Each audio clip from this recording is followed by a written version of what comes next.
Hello, everybody, and welcome to our second installment of Critical Reasoning 101. I guess this is Critical Reasoning 102. My name is Charles Bibelos. I'm from GMATninja.com, GMAT Club's resident verbal expert.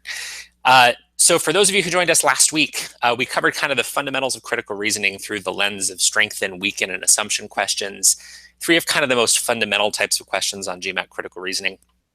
And a lot of what we kind of discussed wasn't so much those questions specifically or anything magical for those questions. What I really was going after is what are the habits of mind that you need to develop to be really, really great at GMAT critical reasoning in general.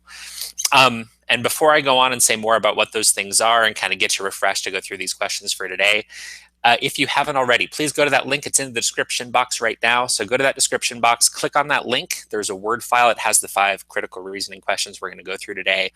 While I kind of talk more about what today's lesson is going to be about, go ahead and get that printed out if you can, or get it up on your screen. It's going to make it a whole lot easier to follow what we're talking about. If you're not watching this live, hit the pause button, go to that link, go ahead and download it. Take your time. If you're watching it live, please head over there right now so that file is looking in the eyes. So what we're trying to do today is take a few steps beyond kind of those fundamental strength and weaken assumption questions and say, well, all right, what happens once the GMAT takes that language of strengthening, takes that language of weakening, turns it into something else? So we'll talk about evaluate the argument questions. We'll talk about cases where it's kind of a strengthen, kind of a weaken, but they've given you a whole bunch of stuff in that question stem itself, so it's not exactly a strengthened question, the simplest form of it. And we'll also talk about fill in the blank questions, which honestly can be anything. Which of the following most logically completes the argument? The argument ends with the blank. That could actually be absolutely any type of question logically, but we're going to talk about sort of how you can employ some really basic techniques there to make sure you don't go wandering off and doing something that's not quite relevant. Get you really, really good at handling those, and we'll do a couple that are related again to this family of strength and weaken assumption questions.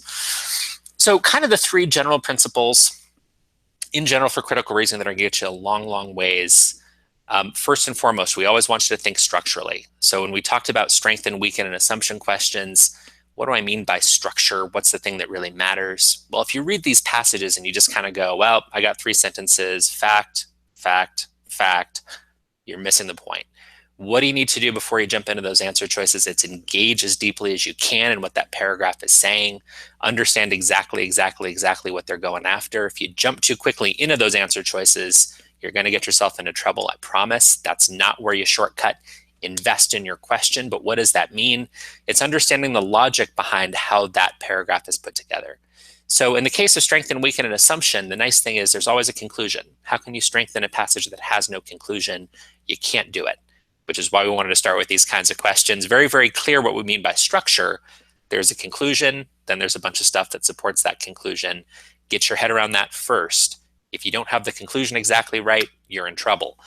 Second thing, very, very closely related, the words I want you repeating in your head as you read through these. So read that passage, find the conclusion, and then ask yourself, do I have exactly the conclusion? Is it their words or my words, the thing that's in my head right now? So one of the things I used last time as an example, think about a very, very basic conclusion. Suppose that the conclusion of a certain passage is X is a good solution to our problem, and I can change one little word and totally change the logic of the entire passage. X is a good solution to our problem. X is a solution to our problem. X is the best solution to our problem. X is the only solution to our problem. That one word completely changes what it means to strengthen or weaken those passages. What are we after? Where do most mistakes come from on critical reasoning? You change that one word, you miss that one little modifier. That's where everything can go off the rails. Make sure that you're really being precise with the language. Huge misconception on critical reasoning. The thing I hear over and over and over from people is, oh, I need to read more logic. I need to study more logic. I need to learn more about question types. Well, maybe that might be true for some of you. Overwhelming majority of errors and misconceptions we see both on the GMAT forums and with our own students don't come from logical problems. You know what it means to strengthen. You know what it means to weaken. The problem usually is something got misread, something got misinterpreted, something got missed. If you're really looking out for that conclusion exactly in their words, asking yourself, do I notice anything? Little words that change that scope, strength, magnitude, only, good, best. Extreme language obviously should jump off the page at you. Any little thing that's going to tweak your strength, scope, anything like that, number, That's what you need to be honing in on. That habit of mind takes time to develop. Huge, huge key to critical reasoning.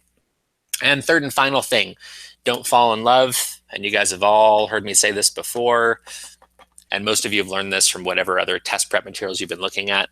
Process of elimination always, but make sure that that's actually fully engaged. You might look at this and go, okay, I know why A is wrong, that's great, but I love B, and then you're not really reading C, D, and E very carefully.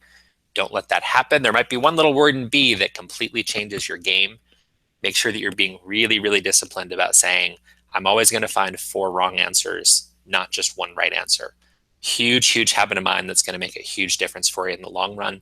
It's also going to make you more efficient. All of these things in the long run save you time. The more you invest in the passage, the less time you spend going back and forth between those last couple of answer choices. So here's the big picture of what we want you to be going after as you look through these. Hopefully you guys have had enough time to take a look and get that file printed out, or at least up on your screen. So if you could please, Shiva, go ahead and put up that first question, and we'll give you just a minute or two to take a look.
All right, sounds like you guys aren't struggling too much with this one.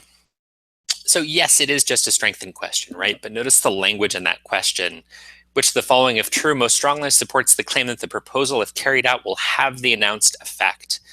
So what's the heart of the passage logically? So when I talk about, okay, you want to think structurally, always, is there a conclusion here exactly? Not exactly, not quite, kind of, but not exactly. Because what they're asking you for is to support the announced effect, not the passage as a whole, not the argument as a whole, not the conclusion. So what's our first job in terms of being precise with the language? What exactly is that announced effect? Well, here it is, removing the boxes. It doesn't say removing the boxes will be a good idea. It doesn't say removing the boxes will make us better able to respond to fires. It says something very specific. Removing the boxes will do two things: reduce the number of prank calls, but without hampering people's ability to report a fire. That's the thing you're trying to strengthen, the ability to report a fire and preventing those prank calls, not necessarily anything in general about the effectiveness of the fire department. So as you look at A, the fire department traces all alarm calls made from private telephones, records where they come from. All right, well, that's going to reduce prank calls, right? Certainly could. We know who's making the phone call. People are less likely to do it there than they are to make it anonymously. There's your modifier from those fire alarm boxes. Right now, we know that the vast majority of fire alarms are prank calls made anonymously from those boxes. So yeah, if we know where exactly these calls are coming from, if they're coming from private telephones, that would certainly strengthen the idea that we reduce the number of prank calls. We can keep that one. What about B? Maintaining the alarm boxes costs a lot of money. Well, that's fine. We don't care about cost. We're not saying anything about the effect will be that the fire department will be more cost effective overall or more financially sustainable. Nothing like that. That announced effect is very narrowly limited to the prank calls themselves and ability to report fires. B is out. C, telephone call can provide the fire department with more information about the nature and the size of the fire. Well, sure, that's great. But again, very, very narrow effect that we're trying to strengthen here. It's not overall effectiveness. It's very specifically ability to report a fire and reducing that number of prank calls. D, very, very similar thing. Responding to false alarms significantly reduces the capacity for responding to fires. Again, nothing at all here about responding. D sounds great if we're just kind of looking for reasons why this policy is a good idea. But again, that's not exactly what they asked us for. And E, on any given day, a significant percentage of the public telephones in Springfield are out of service. Well, that's nice, but notice what exactly it says here as part of their evidence to support that conclusion. Virtually everyone has access to a private phone. So great, there's a problem with public telephones. Who cares? Totally out of scope, irrelevant to strengthening this particular, not conclusion, but reinforcing the idea that the proposal will have the announced effect specifically as that announced effect is written. So again, just an illustration, not the hardest, this is not the hardest question we're going to do today, just a little illustration of how being really, really precise, making sure you're investing in the question and not letting that conclusion drift and become something slightly different than what exactly is on the page. All right, second one we're going to do today is an assumption question. It's actually the only assumption question we're going to cover today. We did one of my very favorites last week about the space station, which will be showing up on Thursday as a question of the day. So if you weren't totally thrilled with our explanation on the video last week, we'll give you a nice thorough written explanation this week.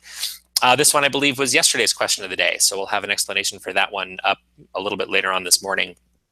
So go ahead and take a look. We'll give you a minute or two, and then we'll be back.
All right, welcome back, everybody. Before I launch into kind of the details of this question, I just want to say a little bit about some of the common questions I get about note taking and different little schemes to kind of help your critical reasoning out. I'll be honest, I'm very much a purist. I don't believe in that everybody has to kind of do all these different things and here's this structure and here's this trick. What are we after always? It's really engaging deeply in the passage, thinking about that specific language choice, thinking about the logic. There's not a whole lot else there that you need to worry about. Now, that said, sometimes people love to kind of do different things in terms of how they structure their thinking. Some people love to write little kind of flow diagrams or something. So maybe thing A leads to thing B, which leads to the conclusion. That's totally fine.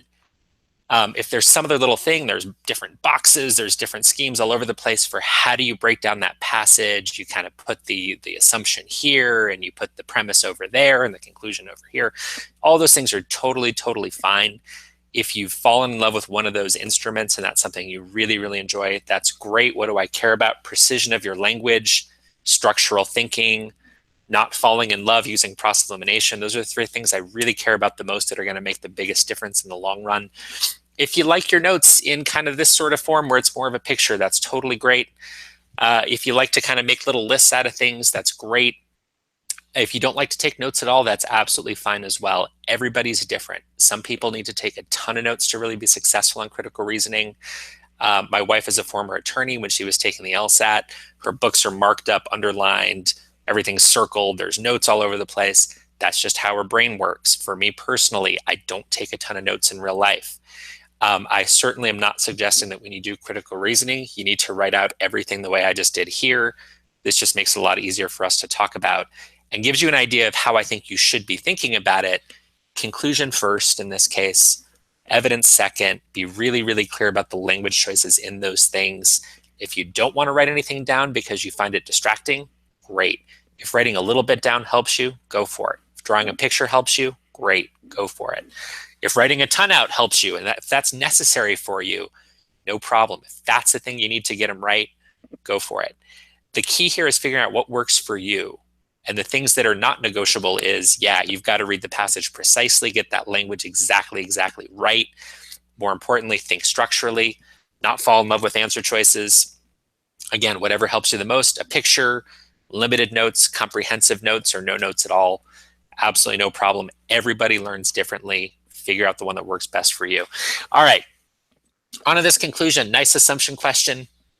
So all we're really doing is we've got to find something that's going to reinforce that conclusion, maybe in some very, very small, subtle way, but it's going to be something we add in here to this list of evidence, and it's going to help us draw that conclusion somehow.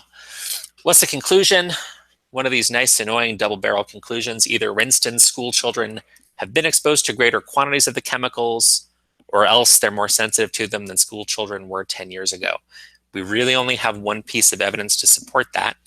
And that's the idea that elementary school nurses in Winston report that the proportion of school children, that catches my eye right there, not the number of school children, the proportion, sent to them for treatment of allergic reactions to those chemicals has increased significantly. We're not messing around. It's a significant increase over the past 10 years. Therefore, it's got to be the case that either school children have been exposed more to it or else they're more sensitive. It has to be something about sort of what happens to the kids as a result of these chemicals, either from more of the chemicals or greater sensitivity to them. And we're looking for some necessary assumption. As you look at A, the number of school nurses employed by the elementary schools has not decreased. Totally irrelevant to us. I don't think anybody has any trouble with that one. B, children who are allergic to the chemicals are no more likely than other children to have allergies to other substances. Obviously totally irrelevant as well. We're talking very, very specifically about reactions to those chemicals, greater quantities of the chemicals specifically mentioned in the passage. B is out. C, do we need to assume that children who have allergic reactions to the chemicals are not more likely to be sent to the school nurse? Sure you do. Yeah, we definitely need that, because if kids are just more likely to get sent to the school nurse, all of a sudden this piece of evidence isn't so strong. So C sounds like something we need to be true. D, the chemicals are not commonly used as cleaners or pesticides in houses and apartment buildings in Winston. This is actually the wrong answer I most commonly see people picking. Notice This doesn't say either Rinston school children have been exposed to greater quantities of the chemicals in the school setting. It just says either the kids have been exposed to more of the chemicals in general, whether that's at home or not. You certainly don't need to assume D here. That would actually be something that greater quantities of the chemicals, regardless of whether it's at home or at school. D is not necessary in this case. And E, children attending elementary school do not make up a larger proportion of the population they did 10 years ago. Once again, proportion of the school children, you blow through that one word, change it in your head to number, you're in trouble. E's out, and we're left with C. One other quick thing, I mentioned this in passing last time when we were working on the space station example in that last webinar. I'm not a huge fan of the idea of using the negation technique on assumption questions. Why? The logic is rock solid. Absolutely the case that if you can negate an answer choice and it destroys your conclusion, absolutely it's going to be true that that would be a necessary assumption. Here's the problem in practice. Not every statement can easily, cleanly be negated. So in this case, our correct answer was children who have allergic reactions to chemicals are not more likely to be sent to a school nurse now than they were 10 years ago. Now, this is actually more straightforward than some of them, but there's not necessarily only one way to negate it. So I can negate this and change it to children who do not have allergic reactions to the chemicals. I could also change that not later in the sentence and change this to children who have allergic reactions to the chemicals are more likely to be sent to a school nurse now than they were 10 years ago. Those are logically two very different statements. That second version, sure, that's going to lead you to the right answer. That first one, children who do not have allergic reactions, that's going to do absolutely nothing for you. So devil's in the details on that whole business of negation. Perfect world, what you're able to do is kind of make that connection and say, does my answer choice, first and foremost, reinforce that conclusion? Second, is it something that I need in order to draw that conclusion? If you can follow that logic, you don't necessarily need the negation technique. Again, no logical problems whatsoever with negation. Just be really careful not to over-rely on it because there might be multiple ways to negate a single statement. So take that one with a grain of salt. If you're comfortable using it and you find it works for you, okay, cool. Just keep in mind that if that breaks down and you can't find a clean way to negate a certain statement, it might be more efficient just to say, right, how does this impact my conclusion?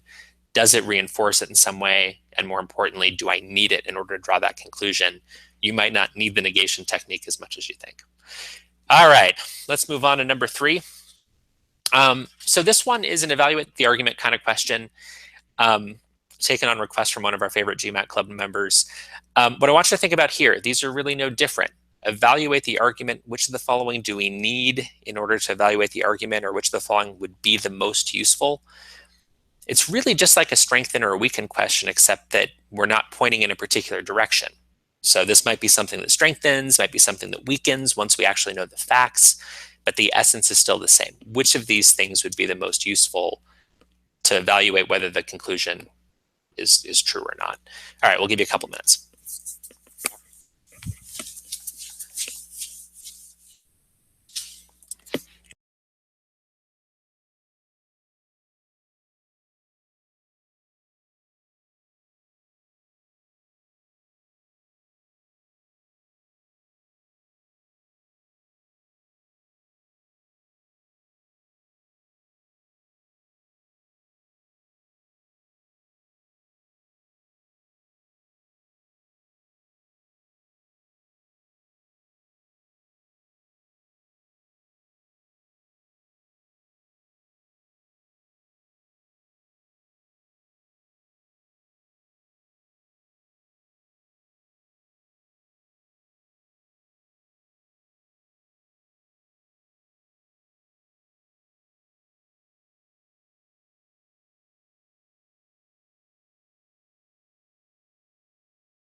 Wow, sounds like so far you guys are nailing this one too.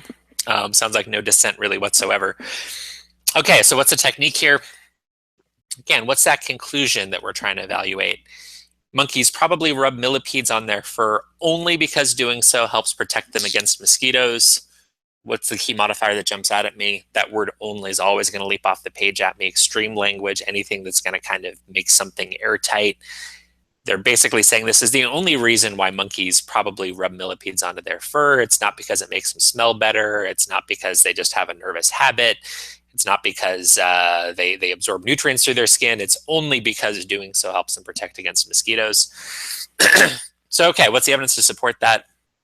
We know two things. Millipedes are shown to contain two chemicals that are potent mosquito repellents. And the only time the monkeys really do this, or at least the behavior is rare, outside of the rainy season. What do we know about the rainy season? That's when mosquito populations are at their peak. So we're looking for the thing that would most influence whether we know whether this conclusion is true or not. So as you look at A, is it important to know whether the two chemicals provide any protection for millipedes against their own predators? Absolutely not useful. All we care about is this something that protects monkeys? Is this the reason why the monkeys do this against mosquitoes, not millipedes against some other predator? So we can eliminate A pretty easily. B, whether the type of millipede used by the capuchin monkeys in Venezuela is found in other parts of the world. That's great, totally irrelevant to us. That's going to do nothing for us to reinforce whether this behavior is caused by a desire for mosquito repellent by the capuchin monkeys in Venezuela specifically. C, whether animals other than capuchins rub insects of any kind onto their fur. Might be interesting to know that, but totally irrelevant. Once again, we're interested only in this set of monkeys in Venezuela, in this location, rubbing this type of insect. So that's irrelevant. We're down to D and E. D, whether the only times millipedes are readily available to capuchins is during rainy season. That seems really relevant, right? Because if they aren't, then okay, we know something, right? So if the monkeys could choose to rub these millipedes absolutely any time, but they do so only when there's a high mosquito population, that might tell us that yes, this conclusion is true, that the monkeys are indeed doing this as mosquito repellent. What if it's not the case? So what if those millipedes are available only during rainy season? Then, or I'm sorry, yeah, are available only during rainy season, then maybe that's something they would have done anyway. Maybe that's something that whenever they see a millipede, they're just like, oh, this is the best. I'm going to rub this on my fur. I smell great. And it has nothing whatsoever to do with the mosquitoes. It's just the fact that it so happens that the millipedes are available exactly when mosquitoes are around, and it's pure coincidence. So that's a really strong answer. What about E? Whether secretions of any other insects contain chemicals that repel the mosquitoes. Not really useful at all either. We're really concerned about, we really want to know, do they do this to repel mosquitoes specifically? We don't even know whether they rub any of these other insects on their fur, and it really doesn't help us to know if they would do this with something else or they could do this with something else. Totally irrelevant to our conclusion specifically about monkeys doing this behavior only to protect against mosquitoes. All right, that takes care of that one. Hopefully we'll get to one that's a little tougher for you guys. I actually think this fourth one might be a little easier, if anything. It's a nice fill in the blank question. Again, what's the technique here? What we're really interested in is that investment in the passage. Define for yourself what exactly is the purpose of that blank before you go racing off and looking at the answer choices. We'll give you a couple minutes.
right. So this is one of the questions we've seen quite a few people miss on the forums. We get a lot of questions on this one, certainly with our own students as well. So let's talk about what good technique looks like on a fill in the blank question.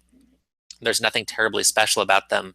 Again, it's just making sure you invest in that passage and say, hey, what kind of thing would go in that blank? What's the purpose of that blank? That's your first job here. So in this case, what's the purpose of it? Well, whatever it is, it's going to finish that last sentence. So however, it would be premature to conclude that the rapid development of new fields will result in higher oil exports because, well, you're looking for a reason why the rest of that sentence is true. So we're trying to strengthen this idea that it would be premature to conclude that the rapid development of new fields will result in higher oil exports. Basically, we're trying to weaken the idea that it's going to result in higher oil exports. All right, not so bad. Now, what's the evidence to support this? Or what else do we know from the passage? Well, we know that this beautiful nation of Ukraine has improving economic conditions together with less restrictive regulations, and that will undoubtedly result, there's your modifier again, we're not going to be weakening that thing, undoubtedly result in rapid development of new fields. Absolutely a fact the way they've stated it. No doubt there's going to be more new fields based on this improving economic condition, less restrictive regulations. Now, the only thing is, but why is it that despite this fact or this set of facts, why is it that it's still premature to conclude that this rapid development of new fields will result in higher oil exports? All right, so we're looking for something that's going to reinforce the idea that it is indeed premature to assume that the new fields will result in higher oil exports. In other words, weaken the idea that there will be higher oil exports. So what do you think of A? The price of oil is expected to remain relatively stable over the next several years. Well, that doesn't really do anything to strengthen or weaken this whole business of what the exports are going to be. So if there's more oil, presumably more exports, prices are stable. I mean, that certainly doesn't give us any reason to think that it's premature to conclude that the development of new fields will result in higher oil exports. Prices are stable, more oil, more exports. I don't see a problem there.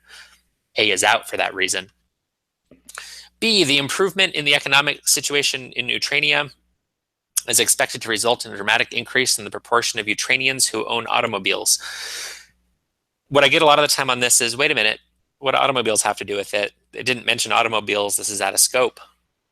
Yeah, but if you think about what happens if a higher proportion of the population owns automobiles, presumably at least some automobiles actually consume oil. That's still the case. So if there's more consumption of oil, then it would affect exports.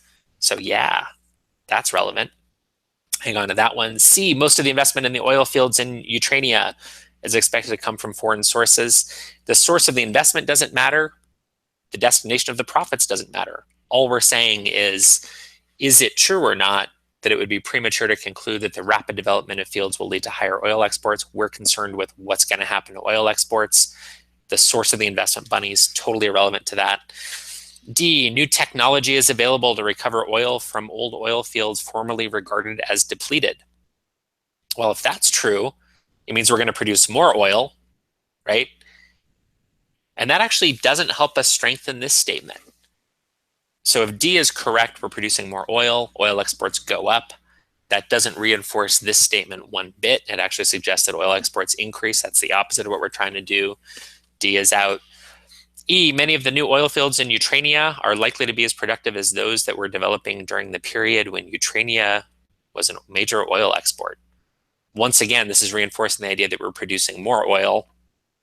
If anything, it's moving in the direction of more oil, more exports.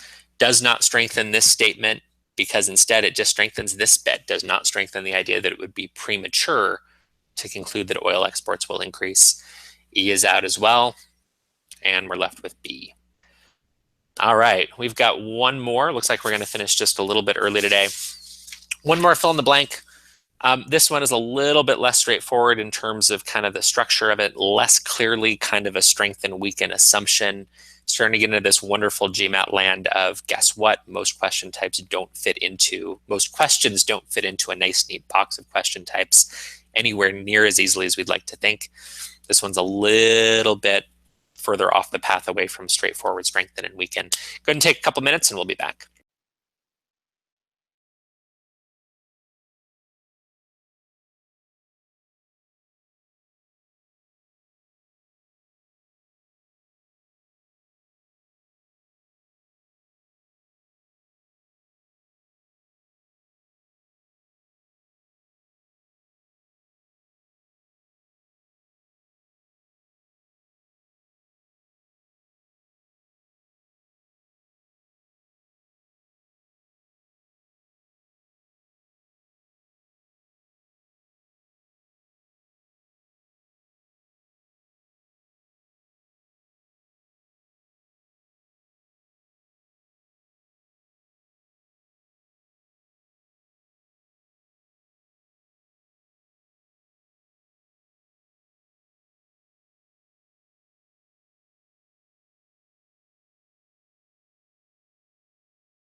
All right, for those of you who are with us on the live feed here, um, I'm really honored. I think this is our first spam on our live YouTube broadcast. Thank you, Arena, for that offering. Really excited. It sounds like we're not seeing a whole lot of dissent on the answer to this question, which once again is great.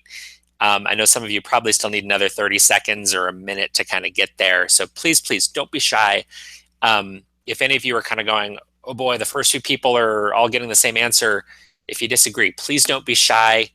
Definitely helps us quite a bit if we kind of see which ones you're picking and which ones you think are right. Please don't be shy. No judgment here. We know that these are questions that often are causing trouble in the GMAT Club forums or things that my students have trouble with. So please don't be shy at all. If you're picking C or D or E there, let us know. That helps us make sure that we're spending a little more time on those answer choices that you're finding tempting. So if you're not confident, we actually want to hear from you even more. All right, so what's going on in this passage? Once again, excuse me, there goes my voice. Once again, your job is to figure out what is the purpose of that blank.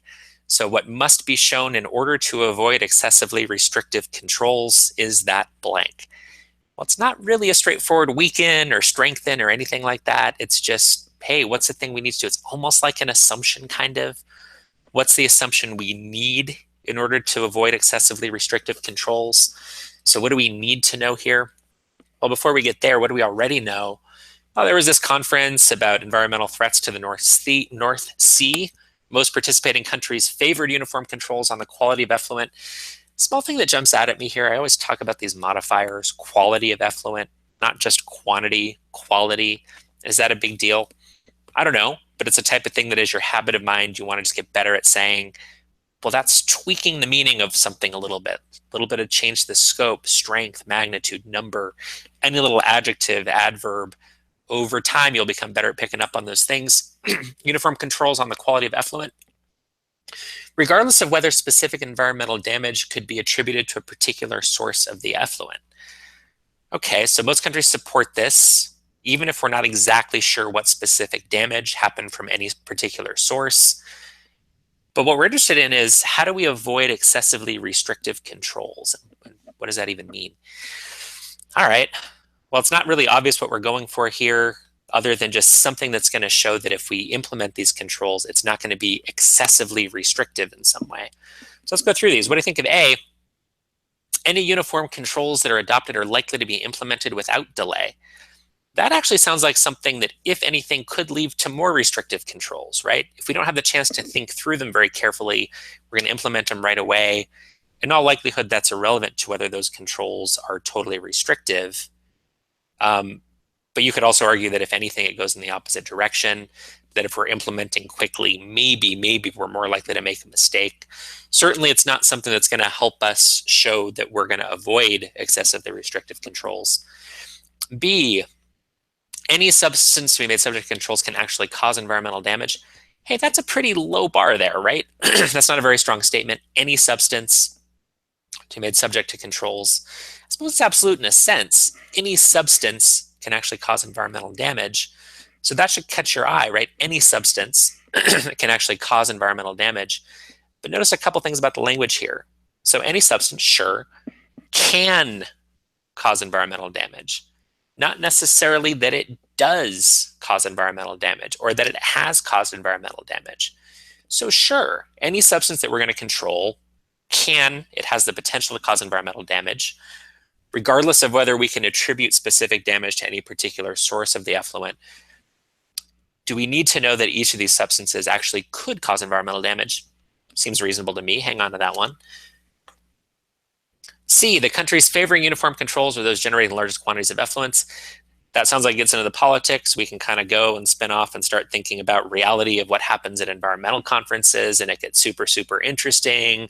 But guess what? This has absolutely nothing to do with whether or not these controls are going to be restrictive or not. C is out. D, all of any given pollutant that is to be controlled actually reaches the North Sea at present. This is actually the incorrect answer I see the most love for over the years that this question has been out there. Seems pretty good on kind of the face of it if you're not being really, really specific and careful and literal with the language and literal with the modifiers. Because yeah, if the conference is there to sort of deal with threats to the environment of the North Sea, then you kind of want something that's going to actually threaten the North Sea, that's actually going to reach the North Sea. Here's the key. It's that little modifier. All of any given pollutant that is to be controlled actually reaches the North Sea.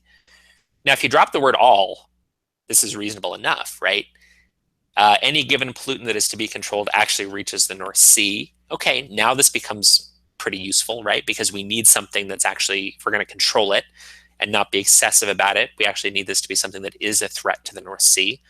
But we don't need all of it. Do we need every drop of the pollutant to reach the North Sea? We absolutely don't. So this isn't something we need to be able to show in order to avoid excessively restrictive controls. We just need to be able to show that there is damage. B takes care of that much better than D. B saying any substance can cause environmental damage, okay, because it would be excessively restrictive controls if any of those substances were not shown to actually cause damage. We definitely need B. Do we need to show that all of the pollutant to be controlled reaches the North Sea? That's not the thing that's going to prevent us from having excessively restrictive controls. There goes D. And E, environmental damage already inflicted is reversible. We're not actually talking about reversing all of the damage. There's no conclusion here about, oh, we're going to completely mitigate all threats to the North Sea, or we're going to improve the environment. It doesn't even say that. All we're trying to do is avoid excessively restrictive controls. So we need to show that anything we control can actually cause damage. We don't need to show that that damage itself can be reversed. That takes care of E, and we're left with B. All right, that takes care of that for today. We're ending just a couple minutes early. A couple quick things.